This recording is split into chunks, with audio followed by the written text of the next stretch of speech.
आणि आता पुढच्या काही बातम्या पाहूयात। भोंदूखरातला 7 दिवसांची न्यायालयीन कोठडी सुनावण्यात आलेली आहे। तिसऱ्या गुन्ह्यात 7 दिवसांची न्यायालयीन कोठडी सुनावताच सरकारी वकिलांनी चौथ्या गुन्ह्याच्या तपासासाठी अशोक खरात याला ताब्यात देण्याची मागणी केली। अशोक खरात याला चौथ्या गुन्ह्यात ताब्यात देण्याची मागणी करण्यात आलेली आहे। तिसऱ्या गुन्ह्यात 7 दिवसांची न्यायालयीन कोठडी सुनावताच सरकारी वकिलांनी चौथ्या गुन्ह्याच्या तपासासाठी अशोक खरात याला ताब्यात देण्याची मागणी केली।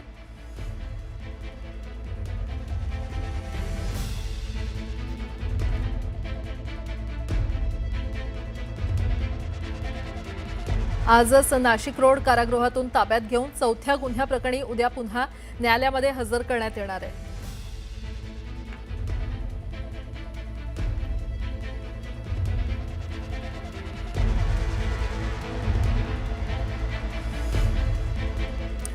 शिर्डी परिसरात ईडीकडून धाडसत्र सुरू आहे। अशोक खरात प्रकरणात ईडीच्या कारवाईला वेग आलाय।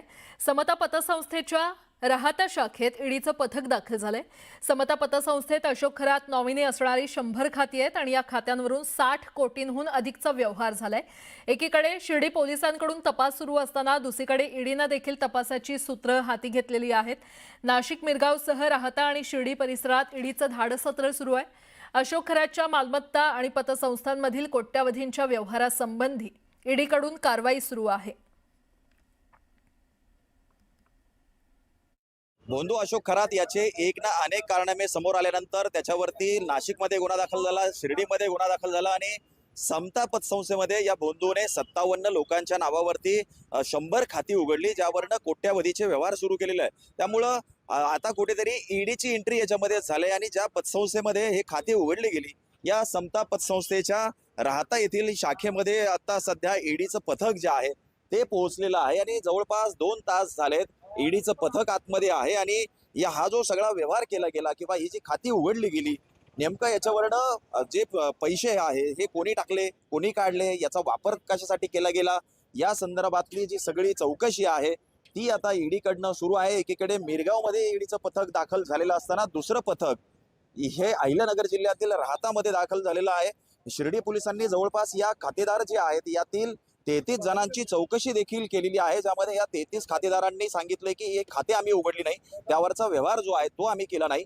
एका खातेदारानं तर भोंदूवरती गुन्हा देखील राहाता पोलीस स्टेशनला दाखल केलाय। त्यामुळे आता ईडीची एंट्री याच्यामध्ये झाली आहे। या भोंदूने जी माया जमवलेली आहे नेमकं याचा स्रोत काय, याचा पैसा कुठून आला या संदर्भातली सगळी जी माहिती आहे ती आता सखोलपणे ईडी घेत आहे आणि या तपासामध्ये काय काय समोर येतं हे पाहणं महत्त्वाचं ठरणार आहे। हरीश दिमोटे, न्यूज 18 मराठी, राहाता, अहिल्यानगर। ईडीचं पथक नाशिकच्या मिरगावमध्ये दाखल झालंय। मिरगाव इथल्या खरातच्या आलिशान फार्म हाऊसवर ईडी पथकाकडून झाडाझडती घेतली जाते। भोंदू खरातनं जमवलेली कोट्यावधींची माया ईडीच्या रडारवर आहे। ईडीकडून खरातच्या आर्थिक गैरव्यवहारांची कसून चौकशी केली जाते, तर अशोक खरात आणि कल्पना खरातची बँक खाती ईडीकडून सील करण्यात आलेली आहेत।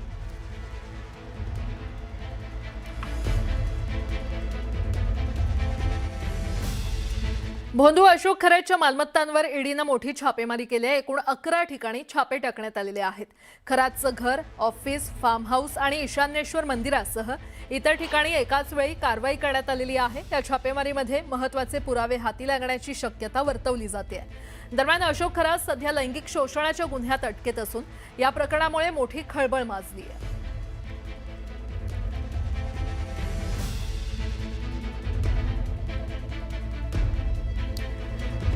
भोंदू अशोक खरात स्वतःच्याच भविष्याबाबत चिंतेत असल्याची माहिती समोर येते। तुरुंगातून लवकर सुटका होणार नाही। खरातची खरं तर पत्नीबाबत माहिती नसल्याचं त्यानं व्यक्त केलेलं आहे किंवा त्याने तसं माहिती दिली आहे। तर मुलाशी बोलण्याची त्यानं इच्छा व्यक्त केलेली आहे। त्यानं जप्त केलेल्या मोबाईलमधून राजकीय आणि शासकीय कनेक्शनचा तपास आता त्याच्या मोबाईलमधून सुरू आहे। ओकस प्रॉपर्टीज कार्यालयासह विविध ठिकाणी झडती सुरूच आहे आणि पुढील चौकशीसाठी शिर्डी पोलीस त्याचा ताबा घेण्याची शक्यता आहे। अधिक माहिती देत आहेत आमचे प्रतिनिधी लक्ष्मण घाटोळ आपल्यासोबत जोडले गेलेले आहेत। लक्ष्मण,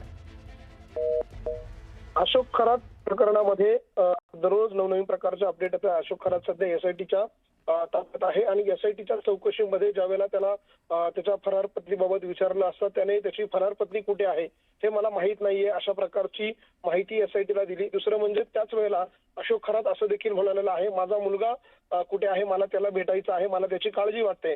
अशा स्वरूपाचं संवाद जो आहे तो एसआयटी बरोबरचा अशोक खरातचा झाल्याचं सूत्रांकडून सांगितलं जात आहे. त्यामुळे एकूणच आपण बघतोय अशोक खरात सध्या एसआयटीच्या ताब्यात आहे. त्याची चौकशी जी आहे ती एसआयटी कडनं केली जाते. आज देखील त्याला न्यायालयामध्ये पुन्हा एकदा हजर करण्यात आलेलं होतं.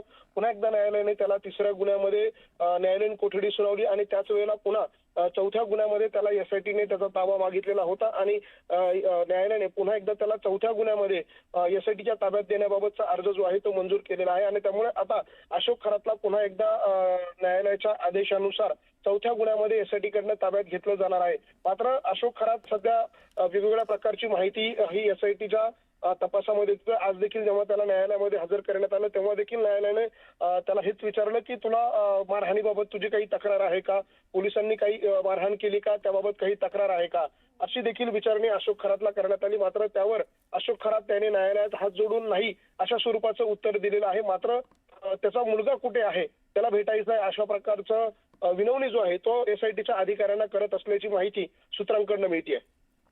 बरं, लक्ष्मण, अपडेट घेत राहू. तुर्तास धन्यवाद या संपूर्ण माहितीसाठी.